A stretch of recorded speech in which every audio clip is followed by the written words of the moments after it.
So natatandaan niyo ba guys yung sinasabi ko sa inyo na yung photos na jade photos ko? It's time to transfer it to the hanging pot. Ayan. Ready na po itong ano niya. Lagyan ko siya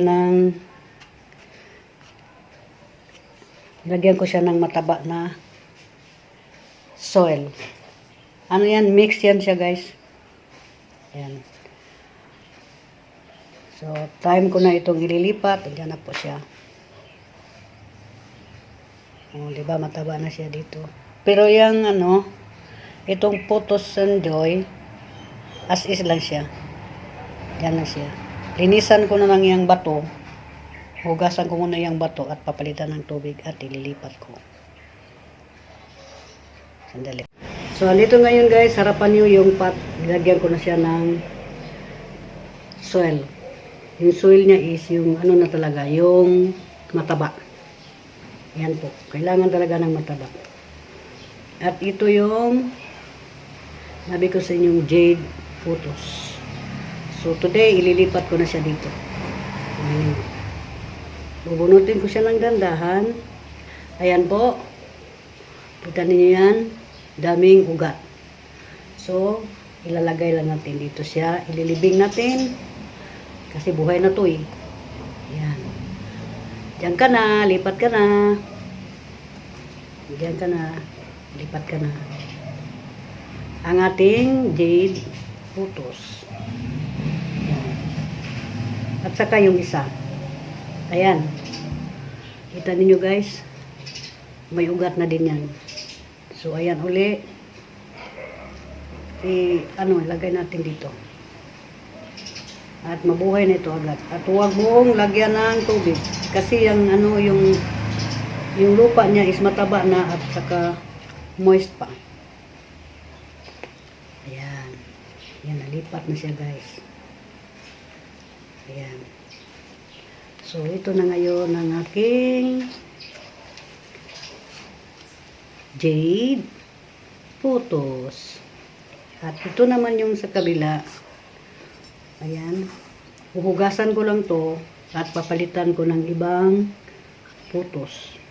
Yang ilagay ko dito yung marble at saka Minjula yata yun. Hindi ko yung kilala. Basta comment below guys kung sino nakaalam kung ano bang klaseng photos yun.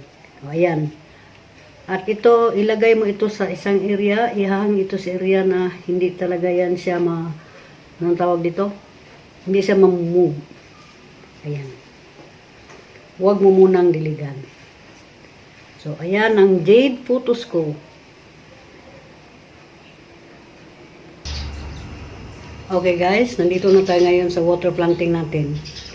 Ito, hindi ko ito alam kung ano itong klaseng photos.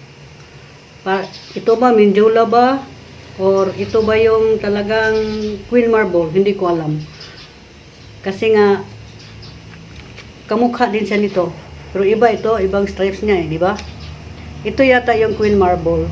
At sorry talaga guys, kinain siya ng, hindi ko na i-vlog tuloy, kinain siya ng worm na malaki. Hindi ko na pakita sa inyo. At umpisahan ko na siya ilagay dito sa ating tubig. Yan, nilinisan ko na yan. Tapos ilagay natin, i-arrange natin siya para mabuhay. Yan, ilagay natin po. Ibalot na lang natin ng bato. Ayun. At ito hindi ko alam, si Queen, King or si ba ito, Minjula. Basta, yan. Ilagay din natin siya dito. Ayusin ang paglagay. Ayun po. Iba kasi ito sila, hindi siya tatayo. Hindi siya tatayo. Paano talaga siya yung pag-anon, pa-down talaga yung pagbuhay niya. Yan. Pag next vlog natin, alam naman natin na ano na yan. Ayos na yan. At saka, ilagay na din natin si Photos and Joy. Photos and Joy. Ewan ko bakit siya maliliit. Yung sobrang liit ng dahon. Ano po. Photos Enjoy. Para naman, ano yun siya.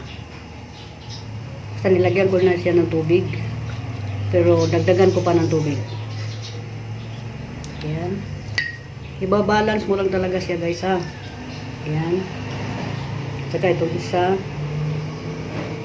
Pag magkaugat na, ita-transplant na naman natin uli, di ba?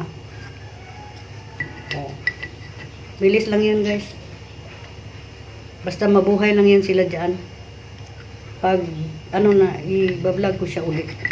Ayan, nilagyan ko siya ng bato. Para balancing. Ayan. So, ayan na yan sa ngayon. Bago na naman water plant natin. Hindi na si Jade Photos. Si ano na yan siya. Si Queen Marble. At saka ito yata yung Queen Marble. At saka ito naman si Mindiola. Or King Marble. Hindi ko alam. Just comment down below guys. Kung anong mangyari dyan. Ayun po. Ayan na po siya. Ayan. Sure talaga na huwag siyang magalaw or hindi siya ano ng electric fan. Yan maganda siya, di ba? Ito, ginain kasi yan siya ng kinakain ng worm. Ayan guys. Thank you so much for watching. Ayan. Thank you sa ulitin. Pakita ko niyo sa ulitin ito. At lagi naman ito pag mag-live ko, nandyan lang ilagay ko. Thank you po.